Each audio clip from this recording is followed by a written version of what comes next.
Scallywags is a strategic crew management roguelite, mixing a world with fantasy-powered ships and piracy. Oh, and did you know? Scallywag originally was used as a slur for parts of the anti-slavery movement in America. Only during the late 1800s did Scallywag gain its current pop culture association with pirates. If you're struck by FTL vibes, you're not wrong. Scallywags is heavily influenced by games like FTL, complete with different unlockable ships, species of crew to manage, and event-based encounters. By now, we've won our first battle and get to collect the victory of our spoils. The spoils of our victory? Yeah, that's probably how you say it. By now, we have won our first battle and get to collect the spoils of our victory. Selection is pretty sparse, but this is the exception. I have found a pretty good mix of rewards and power-ups in the game already, even for a demo. We took some damage in the battle, the cannon itself is already being repaired, but another person will speed up repairs additionally.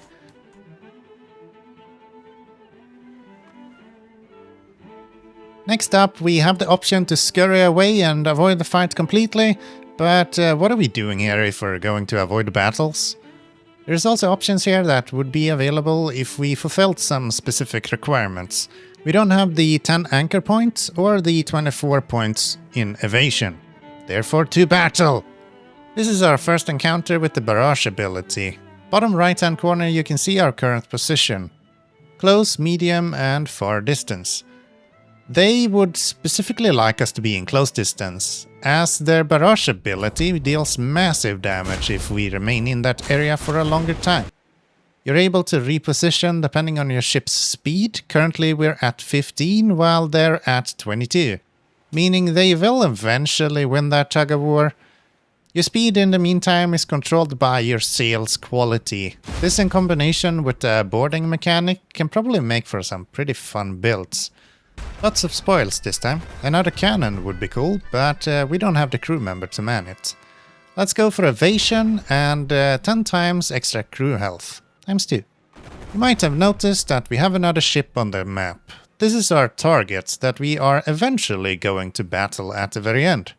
You do well in staying away from him until you have gathered some extra powers, maybe some crew members, and mounted some much needed more powerful cannons.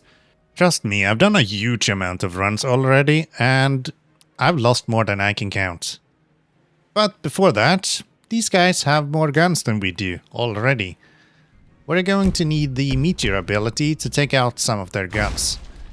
I do prefer using the meteor to take out treasure on their ship. It deals less damage, so you won't actually kill them and end the battle prematurely. Treasure is what gives you the selectable power-ups after each fight. But beggars can't be choosers.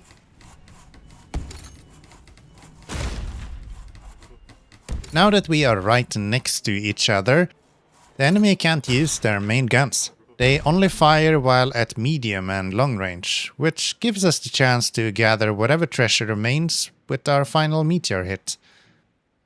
The meteor is, as far as I can tell, powered by the big frog up front, which has rhythm? Don't ask. We could go to the shop to our left, but with only 222 gold to our name, there won't be much we can actually buy. Another fight it is. In the meantime, our final boss is approaching at a uncomfortable speed so far. The enemy's red guns here prefers to fire at long range. Moving in closer will force the AI to move to the other guns. We can use this speed advantage to our advantage. Moving in between different ranges makes the AI reset the loading of each cannon, allowing us to focus on blowing up their treasure.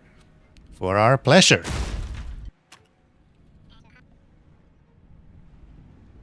And before you know it, another ship is sunk. Fire rate increase of 1.8% doesn't sound that bad. Simple healing rations makes healing our crew have less impact on our food reserves while traveling, which is also pretty nice. Next up, crab guys up top, special event in the middle, and shop at the bottom. I'll go for the special event this time, just to show you. This might be just what the final boss needs to catch up with us. 3 options available here. Top to bottom is for items you can mount on your ship, middle has passive upgrades, and bottom is for crew members. We go for buried treasure, the second of the 3. There is a chance you fail, but we got lucky this time. 2 health points for both sides of our ship. I'm afraid we're not leaving this place though. Prepare for battle, I guess. This guy doesn't look too bad until you look at their health bars and realize they have 33 speed as well. With a mega barrage and 3 guns aimed at our general direction, we can stop one of the guns from shooting with our meteor ability. But we can't do much about this mega barrage. It's going to hurt. 1 health point left. We are going to have to play this smart. We're able to just barely keep their guns from firing between my cannon and the meteor. But their 33 speed will constantly force us into range of their mega barrage. If they hit us once more, we're done.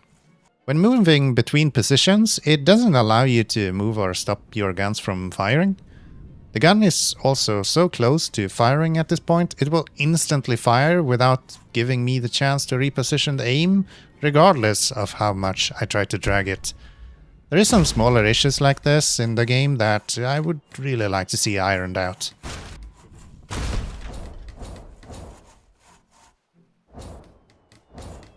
Oh.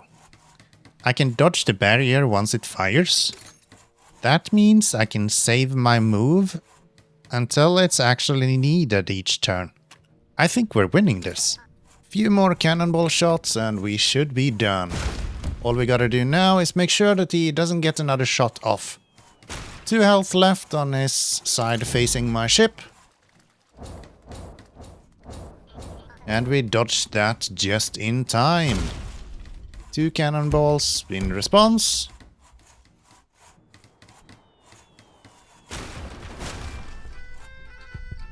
And that's Scallywags for you. A crew management game heavily inspired by FTL. The demo is of course limited, but the full game will feature things like multiple ships to control, lots of unique powers, different ships to battle, some roguelike progression, and all this will join the decently well-written storytelling and personality the game has slowly lured me in with, as I've been spending my time with this demo. If you enjoyed FTL, you owe it to yourself to pick this one up and at least try out the demo. It's free and you'll find a link down in the description down below. My one gripe with the game is a few unfortunate crashes. They appear to all have happened when I finished a round and was sent to the summary screen. In other words, no gameplay loss, but certainly something to iron out before release. Actually, I found one that crashed on the victory screen as well. I hope you have enjoyed today's video and would award me with a little click on the like and subscribe button. If not, maybe one of the videos coming up next is better to your liking. Thanks for watching and I'll see you in the next one. Bye bye.